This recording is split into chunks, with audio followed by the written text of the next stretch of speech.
Water is the only place where I can fly, and I don't need anything else to fly with.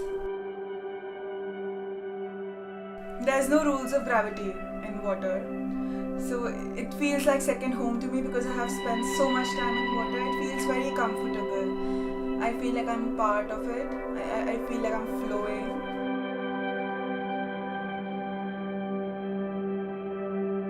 Swimming has always been a part of me. It has been my identity. People didn't know who I was, they knew I was a swimmer. And they didn't call me by my name, they called me swimmer. So it's been that kind of identity to me. It's been very close to me. I've had a love-hate relationship with swimming because when I was swimming, I was very good at it. So naturally I started competing. I started disliking swimming, and that kept me away from swimming for a long time. But then I realized that swimming is also something that gives me the biggest happiness that I could ever receive in my life.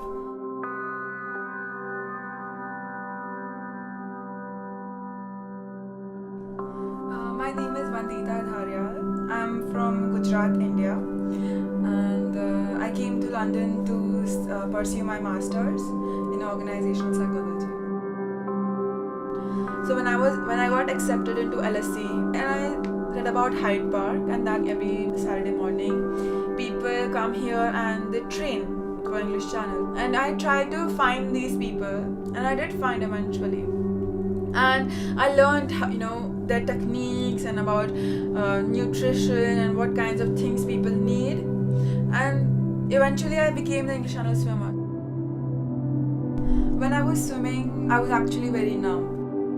I didn't know what was happening. I stopped myself from having any thoughts. So when I was on the shore in England, I remember thinking that this is it. Your turn has now come. You have to just do it. Just don't stop until you reach front. And this is it. Just do it. Be fast. And as I started swimming, I remember singing 2 songs, and I kept singing those 2 songs over and over and over again. And there was actually no other thought other than seeing a ship. I was counting the number of ships I passed. There were 17 ships I passed, and there were 2 helicopters and 1 plane. And I used to look at them, and they used to make me feel like, okay, there's not just me in the water. There are ships, and there's this plane. I used to look at them, and I used to feel happy.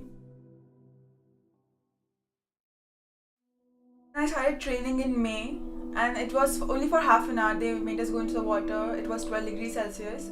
So that's how it started.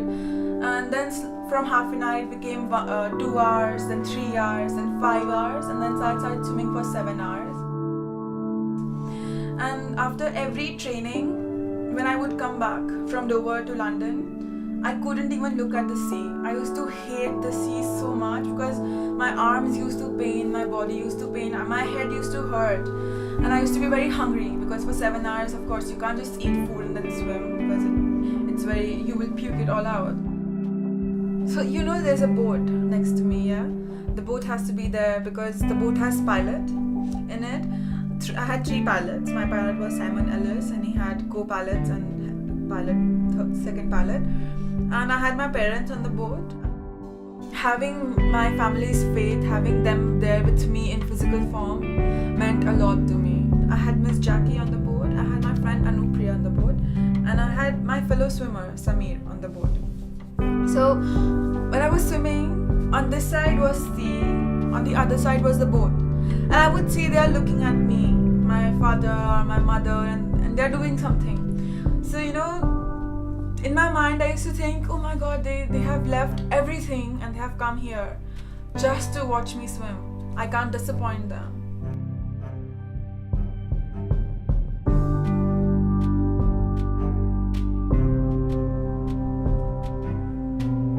Miss Jackie is a very, very special person in my life. I truly believe that I couldn't have done this without her.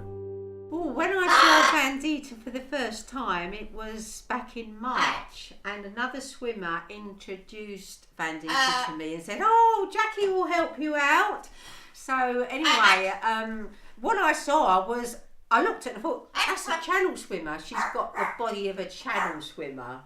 So anyway, we agreed to meet up a couple of weeks later at Dover Beach, and it was very cold. The water was very, very cold. Anyway, she got into the water and just swam off straight away. You know, she amazed me really because she was in the water for a quarter of an hour, and I think the temperature was probably about 7. And I was quite worried actually because she'd never been in the ocean before. And anyway, she got out and she didn't even shiver, you know. So yeah, I was just amazed.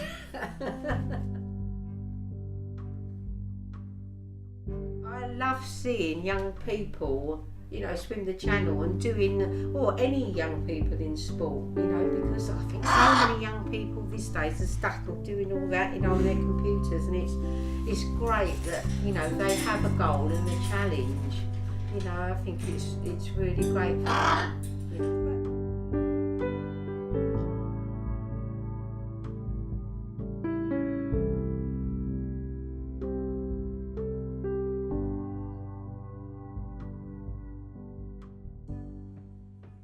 To become a channel swimmer, you have to be determined, passionate, and really disciplined. And Vandita was all of those. So you know you have to have the right mindset. They do say that with channel swimming, it's 80% mental and 20% physical. So you know you've got to have the mental attitude.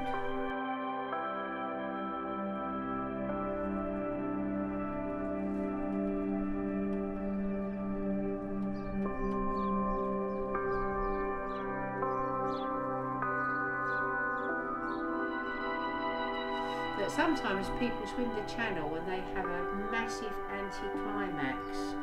You know, they've done it and they can't believe they've done it, and you think they feel lost.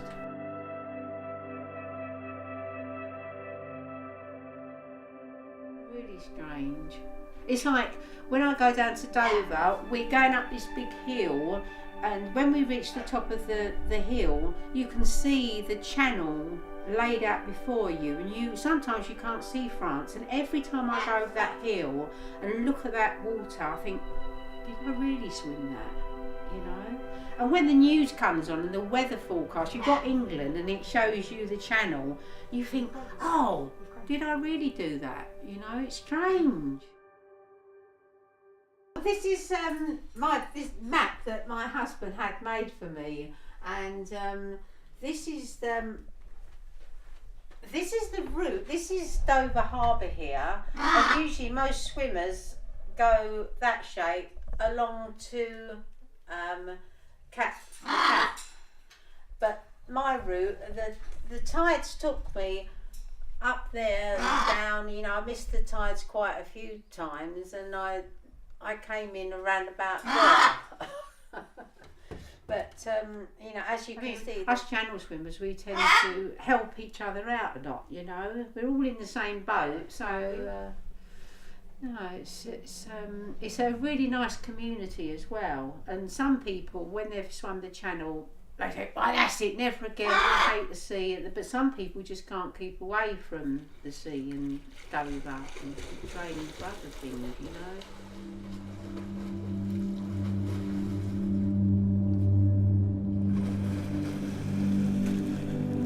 I'm gonna miss you. Me too. Oh, I'm so sad.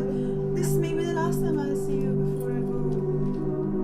But you're gonna come back. Yes, and you are gonna come visit me. Oh, yeah. Yes, and you'll stay back home, and we can travel all across. Oh wow! That's what I look forward to. But keep on swimming. Yes. Keep up the passion and the dedication. And I wish you every success. But we'll look into you, you know, coming back. Yes, and we'll do the triple crown. Yeah. And you can be on the boat again. Yeah, definitely. Yes. Definitely.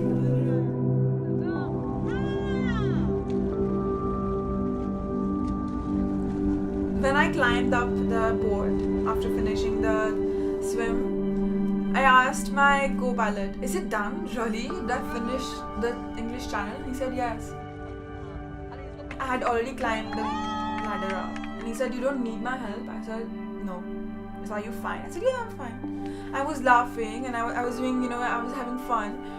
And I realized that I didn't struggle like I thought I would have to struggle. It felt easy for me. And then Miss Jackie said that maybe this is not difficult enough for you. Maybe you need to do a 2-way. So she said that's what you need to do now. So I guess I'll come back for that.